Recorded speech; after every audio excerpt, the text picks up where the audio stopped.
अस्सलाम वालेकुम, क्या हाल है जी? उम्मीद करता हूँ खैरियत से होंगे। एक बार बार पूछे जाने वाला क्वेश्चन कि क्या गाड़ी की सेल के ऊपर जो प्रॉफिट आता है वो टैक्सेबल है या नहीं।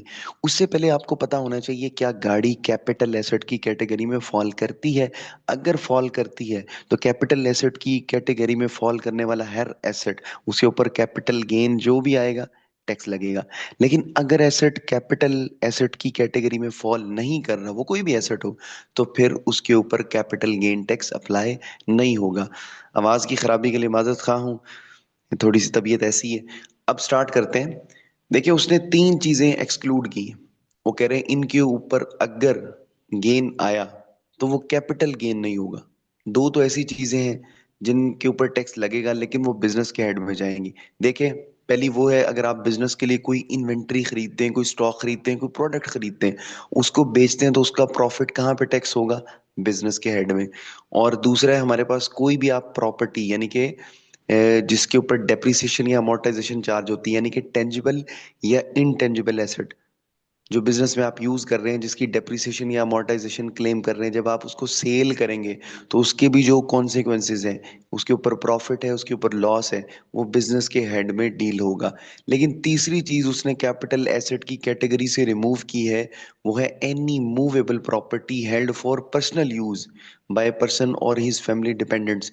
कि कोई ऐसी प्रॉपर्टी या एसेट जो मूवेबल हो और आपके ज़ाती इस्तेमाल में हो, वो आपके अपने इस्तेमाल में हो या आपके फैमिली डिपेंडेंट्स यानी बीवी बच्चों के इस्तेमाल में हो।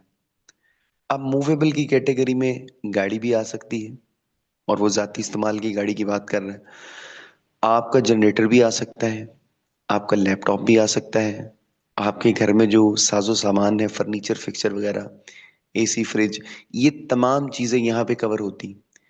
अगर आपने वो ज़ाती इस्तेमाल के लिए रखी हैं, उनको बेच लें आप, उसके ऊपर जो प्रॉफिट आता है उस प्रॉफिट पे कोई टैक्स का सवाल नहीं होगा। लेकिन फिर उसने इस मूवेबल और पर्सनल यूज की कैटेगरीज में से कुछ चीजें निकाल दी हैं। वो कह रहा है ये कैपिटल एसेट है, कोई पेंटिंग हो, कोई ज्वेलरी हो, ये एक लंबी लिस्ट है, उसको उसने एक्सक्लूड कर दिया। लेकिन हम टॉपिक से नहीं हट रहे अब।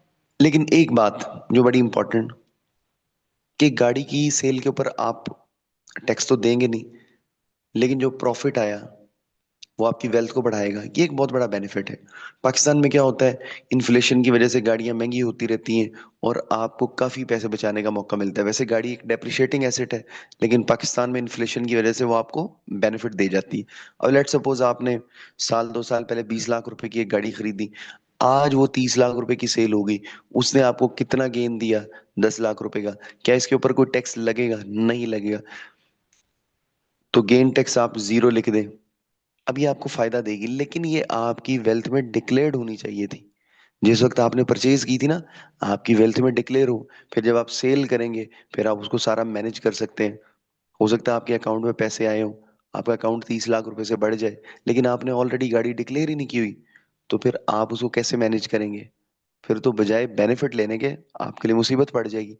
तो आपने जब भी गाड़ी खरीदनी है, खरीद के उसको वेल्थ में एंटर करना है। वो मैं आपको बता देता हूँ कहाँ पे उसकी एंट्री होगी। ये देखिएगा, ये हमारे पास ऑप्शन है मोटर व्हीकल, पर्सनल एसेट्स और लाइबिलिटीज में, नॉन बिजनेस। यहाँ पे प्लस के आइकन पे आप आएंगे, गाड़ी का नंबर लिखेंगे, गाड़ी की थोड़ी सी डिटेल्स लिखेंगे, मेक मॉडल वगैरह, और उसके बाद इसको सबमिट करके जितने की आपने परचेज की है वो गाड़ी, वो यहाँ पे लिख देंगे। गाड़ी की जगह बाइक भी हो सकती है, कुछ भी हो सकता है जिसको आप व्हीकल की कैटेगरी में कंसिडर करते हैं। उससे आपको बहुत बड़ा बेनिफिट मिलता है। आप अपने जो जाती इस्तेमाल की चीज़ें उनको भी ज़रूर लिखें। आपके मोबाइल फ़ोन या लैपटॉप है उसको ज़रूर एंटर करें। ये वो चीज़ें हैं, इनको बेच के अगर आपको प्रॉफिट हो, फायदा हो, तो उसके ऊपर टैक्स का कोई सवाल नहीं किया जाएगा। मजीद कोई कंफ्यूजन हो तो आप पूछ सकते हैं। मैं वीडियो को अपनी तबीयत की वजह से ज़्यादा लंबा नहीं कर सकता, वरना इंशाल्लाह फिर कभी डिटेल में बात होगी।